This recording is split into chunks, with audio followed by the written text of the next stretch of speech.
Guys, welcome back to my channel. आज हम बात करने वाले हैं महाराष्ट्र स्टेट एलिजिबिलिटी टेस्ट जो एग्ज़ाम कंडक्ट होने वाली है 2023 में।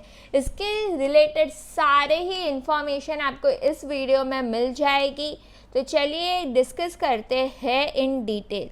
अब इसे कहा तो जाता है महाराष्ट्र सेट एग्ज़ाम, बट ये 2 स्टेट्स के लिए एप्लीकेबल है। मतलब अगर आप ये एग्ज़ाम पास हो जाते हो तो आप लेक्चररशिप कर सकते हो, असिस्टेंट प्रोफेसर बन सकते हो 2 स्टेट्स में। पहला है महाराष्ट्र और दूसरा है गोवा। तो यहाँ ये दोनों ही स्टेट्स मिलके ये सेट कंडक्ट करती है। Maharashtra and Goa set exam के रिलेटेड आपको कुछ इम्पॉर्टेंट डेट्स जो आपको पता होने चाहिए। फर्स्ट है कमेंसमेंट ऑफ ऑनलाइन एप्लीकेशन 10 नवंबर 2022 को ऑलरेडी एक्टिवेट हो चुकी है लिंक, प्लीज़ जाके फॉर्म भरिए। लास्ट डेट ऑनलाइन की एप्लीकेशन की है 30 नवंबर 2022 तक। तो प्लीज़ मैं तो आपको बोलूँगी देरी मत करो, जितनी जल्दी हो सके उतनी जल्दी फॉर्म भर दो, ठीक है। उसके बाद यहाँ पर नेक्स्ट इम्पॉर्टेंट डेट है 1 दिसंबर 2022 से 7 दिसंबर 2022 तक, जहाँ पर आप फीस मतलब जो फीस ऑलरेडी एग्ज़ाम फीस है प्लस लेट फ़ी के साथ आप भर सकते हो फॉर्म। पर मैं आपको सजेस्ट करूँगी कि लेट फ़ीस भरने से अच्छा है कि आप अभी फॉर्म भर लो। अगर आपको पता चल गया है, आपको मैं ऑलरेडी नोटिफिकेशन दे चुकी हूँ, तो कोई फ़ायदा नहीं लेट फ़ीस भर के। तो बेटर होगा कि विदाउट लेट फ़ी आप पहले ही 10 दिसंबर से लेके 10 नवंबर से लेके 30 नवंबर तक फॉर्म भर ले, ठीक है। नेक्स्ट इम्पॉर्टेंट डेट है 8 दिसंबर 2022 से लेके 10 दिसंबर 2022, जहाँ पर आप करेक्शन कर सकते हो ऑनलाइन एप्लीकेशन फॉर्म में। पर मैं आपको बोलूँगी कि आप ज़्यादा टाइम ले लो, पर आप करेक्टली फॉर्म भरो, बिकॉज लास्ट मोमेंट में पता नहीं होता कि कौन सी टेक्निकल ग्लिच आ जाए या कौन सा नेटवर्क इशू आ जाए। इससे अच्छा है कि आप पहले ही ध्यान देकर थोड़ा ज़्यादा समय लेके फॉर्म भर लो। एज इट इज़ कहा जाता है precaution is better than cure. तो प्लीज़ यहाँ पर दिया हुआ है, स्टिल अगर कोई गलती हो जाए करेक्शन एडिटिंग के लिए आप 8 दिसंबर से लेकर 10 दिसंबर तक करेक्शन कर सकते हो। अच्छा, एक इम्पॉर्टेंट बात याद रखना है, एडमिट कार्ड वेबसाइट में अवेलेबल होंगे ऑन 16 मार्च 2023 और date of examination offline mode में होने वाला है 26 मार्च 2023 को, ठीक है। I think 10 days sufficient days है, तो आपको अगर ट्रैवलिंग का कुछ भी है तो 10 डेज में आप बंदोबस्त कर लीजिए उस चीज़ का। अब आप पूछोगे मैम एप्लीकेशन फॉर्म कहाँ पर भरना है, तो आप ये वेबसाइट दी हुई है तो वहाँ पर जाकर आप भर सकते हो। यहाँ पर आपको रिजल्ट्स भी मिल जाएंगे और सारे ही चीज़ें आपको यही वेबसाइट पर करना है, ठीक है। http://setexamUniPune.ac.in ये वाली वेबसाइट पर जाइए और फॉर्म और रिज़ल्ट दोनों ही आपको, इनफैक्ट प्रीवियस ईयर के क्वेश्चन पेपर, उसके आंसर की सब इसी जगह पर मिल जाएंगे। मैं आप सबको सजेस्ट करूँगी आप जो भी एप्लीकेशन फॉर्म भरे हो, जो सब्जेक्ट पर आप भरे हो, प्लीज़ जाकर प्रीवियस ईयर क्वेश्चन पेपर देखिए। उसके आंसर कीज़ भी अवेलेबल है। Previous year question paper at least 5 साल के देख के जाओ कि कैसे क्वेश्चंस पूछे जाते हैं, ठीक है। जैसे कि हम लोग इंग्लिश के लिए स्टूडेंट्स को प्रिपेयर करते हैं, यूट्यूब पे भी आपको वीडियो मिल जाएगी जहाँ पर मैंने महाराष्ट्र सेट 2019 के क्वेश्चन पेपर को डिस्कस किया हुआ है, उसके आंसर कीज़ भी अवेलेबल है, ठीक है। अच्छा, जो स्टूडेंट्स गुजरात से भर रहे हैं या गोवा से भर रहे हैं, तो प्लीज़ जान लीजिए कि एग्जामिनेशन सेंटर्स कहाँ कहाँ अलॉट किए जाएंगे। 17 जगह पर एग्जामिनेशन सेंटर्स अलॉट किए जाएंगे।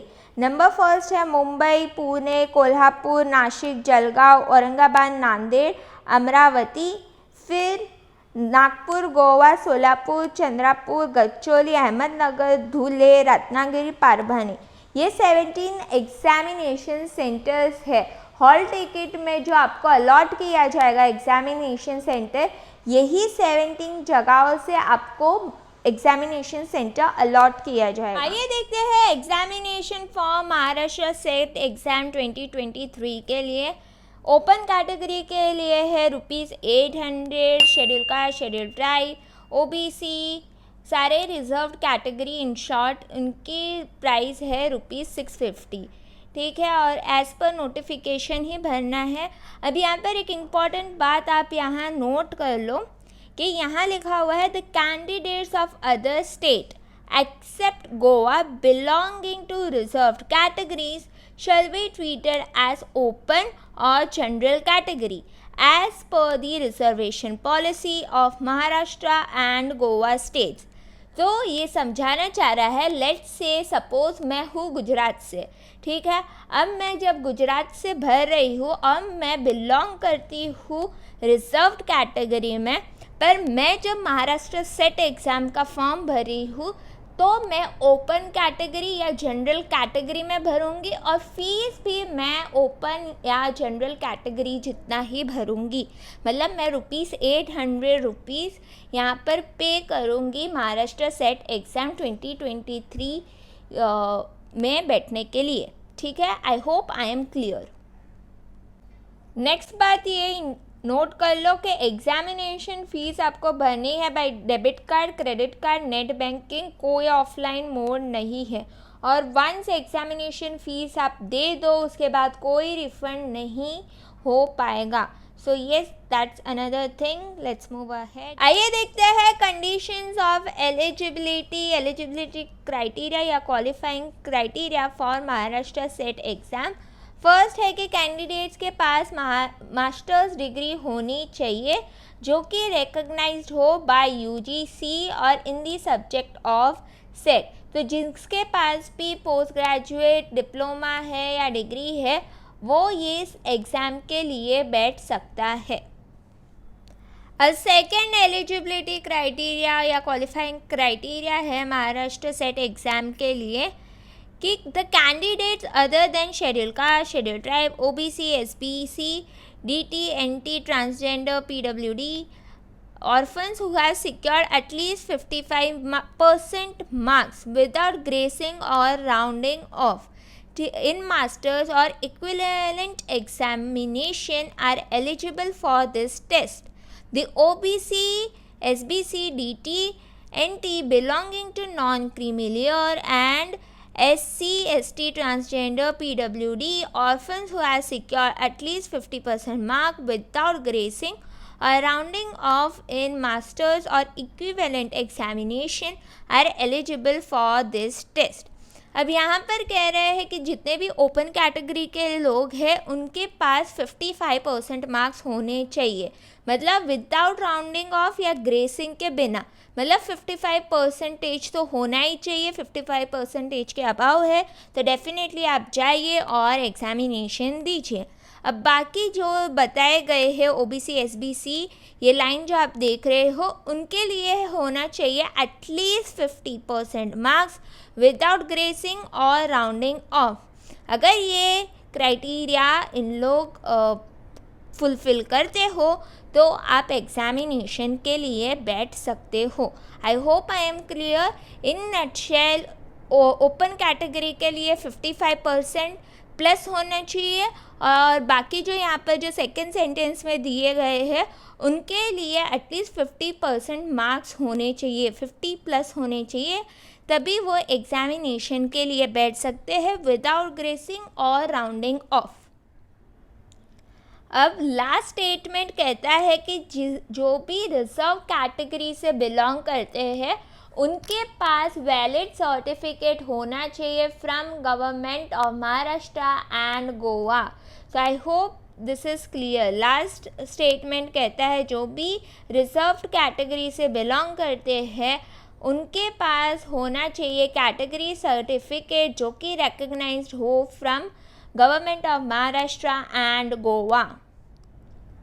ओके, ये थर्ड कंडीशंस प्लीज़ देख लो अच्छे से। जो थर्ड कंडीशन ऑफ एलिजिबिलिटी है वो कह रहा है कि the candidates who are studying in the first year of 2 years master course और in first 2 semesters of 4 semester semester course of master's degree or studying in the 4th year of 5-year integrated master course are not eligible to appear for this test.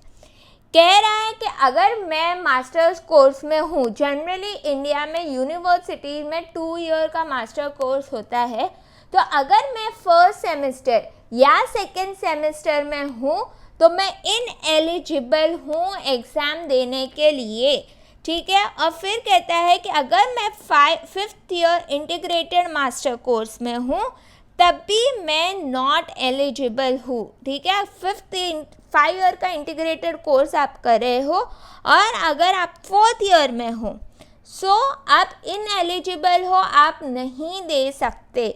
आप कब दे सकते हो? अगर आपका master course है, आप 4th year का semester exam दे चुके हो, ओके, दे चुके हो एग्जामिनेशन और आप रिजल्ट्स के लिए वेट कर रहे हो, तो आप एलिजिबल हो यहाँ पर एग्ज़ाम देने के लिए। पर अगर आप फर्स्ट या तो सेकेंड सेमेस्टर में हो, मास्टर कोर्स में हो, तो आप इनएलिजिबल हो। अच्छा, जो ये कंडीशन है कि आपने 4th सेमेस्टर में हो, आप एग्ज़ाम दे चुके हो पर आपका रिजल्ट्स अभी नहीं आया, रिजल्ट्स आना बाकी है, तो आपको इंश्योर करना पड़ेगा कि आपका जो भी है 55% जो ओपन कैटेगरी के लिए है उसकी क्राइटेरिया आप फुलफ़िल कर रहे हो, ठीक है। तो ये प्लीज़ देख लेना आप कि आप 55% अबव ही लाए ताकि आप ये एग्ज़ाम के लिए बैठ सको, एलिजिबल हो सको। I hope I am clear. अगर फिर भी आपको डाउट लगता है तो कमेंट सेक्शन में प्लीज़ कमेंट कीजिए, मैं आपको समझा दूंगी। ऑलरेडी मैं ये समझा चुकी हूँ आपको, यहाँ पर बस इतना कह रहे हैं the candidates who are pursuing their masters degree और इक्विवेलेंट कोर्स और candidates who have appeared for their qualifying masters degree examination and whose result is still awaited और candidate whose qualify examinations have been delayed may also apply for this test। मतलब कह रहा है कि अगर आप 4th year में हो, आपके रिजल्ट्स आना बाकी है, तो आप ये एग्ज़ाम दे सकते हैं, ठीक है। और अगर कुछ वजह से आपके रिज़ल्ट डिले हो गए हैं तब भी आप ये एग्ज़ामिनेशन दे सकते हैं। पर फिर भी इसमें एक शर्त है कि आपको ये इंश्योर करना है कि 55% ओपन कैटेगरी के लिए हो और 50% जो रिजर्व्ड कैटेगरी है उसके लिए होने चाहिए, ठीक है। 50% अबव, 55% अबव, ये होने चाहिए। नेक्स्ट एलिजिबिलिटी क्राइटेरिया ऑलरेडी मैं फीस सेक्शन में समझा चुकी हूँ। यहाँ पर कहता है कि जो reservation policy of the states of Maharashtra and Goa, only their candidates can avail reservation benefit. Therefore, other state reserve category candidate must write general category। ये कहता है कि जो महाराष्ट्र और गोवा के कैंडिडेट्स है, रिजर्व्ड कैंडिडेट्स है, उनको ही बेनिफिट्स मिलेंगे। बाकी जो अदर स्टेट्स के हैं, लेट्स से सपोज आप गुजरात से हो, मध्य प्रदेश से हो, आंध्र प्रदेश से हो, केरला से हो, आप कोई भी अदर स्टेट से हो, तो आपको भरना है एज अ जनरल कैटेगरी। अगर आप गलती कर बैठते हो और आप अपना नाम रख देते हो रिजर्व्ड कैटेगरी में, तो इन दैट केस आप हो जाओगे डिस्क्वालीफाई। तो प्लीज़ ये इम्पॉर्टेंट बात याद रखना। नेक्स्ट एलिजिबिलिटी क्राइटेरिया है, कहता है कि कैंडिडेट्स सेट एग्ज़ाम के लिए कौन से सब्जेक्ट के लिए अप्लाई कर सकता है। तो यहाँ पर जो भी आपका पोस्ट ग्रेजुएशन का सर्टिफिकेट में लिखा हुआ है, जैसे अगर आपने किया है मास्टर्स इन इंग्लिश तो आप इंग्लिश के लिए भरोगे, आपने किया है मास्टर्स इन इकोनॉमिक्स तो इकोनॉमिक्स के लिए भरोगे, आपने किया है मास्टर्स इन साइकोलॉजी तो आप साइकोलॉजी के लिए भरोगे। तो इन शॉर्ट जो भी आपने पोस्ट ग्रेजुएशन में सब्जेक्ट चूज़ किया था, आप सिर्फ उसी सेट एग्ज़ाम के लिए बैठ सकते हो, वही सब्जेक्ट के लिए आप फिल कर सकते हो। तो जहाँ यहाँ पर एग्जाम्पल भी दिया हुआ है, कॉमर्स के लिए आपको एमकॉम चूज़ करना पड़ेगा। जिसने एनवायरमेंटल साइंस लिया है, एमएससी एनवायरमेंटल साइंस, वो एनवायरमेंटल साइंस चूज़ करेगा, ठीक है। ओके, वेरी इम्पॉर्टेंट, किसी को लग रहा है कि मैंने सेट एग्ज़ाम दे दिया, मैं पास कर चुकी हूँ, तो अभी मुझे मार्क्स सिर्फ बढ़ाने हैं, मुझे सिर्फ कंपटीशन बढ़ाना है, इसलिए मैं सेट एग्ज़ाम में चली जाती हूँ या चला जाता हूँ। इन दैट केस प्लीज़ ऐसा कुछ मत कीजिए। जो सर्टिफिकेट आपको मिल गया है उसमें भी लीगल इशू आ जाएंगे। तो जो भी इंसान ऑलरेडी क्वालिफाई कर चुका है सेट एग्ज़ाम, वो रीअपियर नहीं कर सकता, वो एग्ज़ाम नहीं दे सकता। आई hope this is clear. Legal action आपके अगेंस्ट हो जाएगा, ठीक है। के लिए कोई एज रिस्ट्रिक्शन नहीं है, यहाँ कोई अपर एज लिमिट नहीं है। आप 30 साल के हो, आप 40 साल के हो, आप 23 ईयर्स के हो, आप तभी अप्लाई कर सकते हो ये एग्ज़ाम के लिए। यहाँ पर स्कीम ऑफ एग्जामिनेशन देख लेते हैं। Very similar to UGC NET examination. कहता है the set examination will be conducted offline in objective mode। 2 paper होंगे, पेपर 1, पेपर 2। पेपर 1 होगा जनरल पेपर, जहाँ पर टीचिंग एप्टीट्यूड, कम्युनिकेशन, मैथ्स के रिलेटेड क्वेश्चंस पूछे जाएंगे। कॉम्प्रीहेंशन, रीजनिंग एबिलिटी के रिलेटेड क्वेश्चन पूछे जाएंगे। 50 क्वेश्चन होंगे, 2 मार्क्स ईच, तो ऐसे हो गए 100 मार्क्स। फिर सेकेंड पेपर है जहाँ पर होंगे 100 क्वेश्चन और ईच क्वेश्चन का होगा 2 मार्क्स अलॉट किया हुआ, तो 200 मार्क्स। तो टोटल दोनों पेपर मिला के होंगे 300 मार्क्स का। फिर कहता है कि paper 1 has 4 sets ABCD। Student has to ensure that the same test booklet code is pre-printed and pre-shaded on the OMR sheet।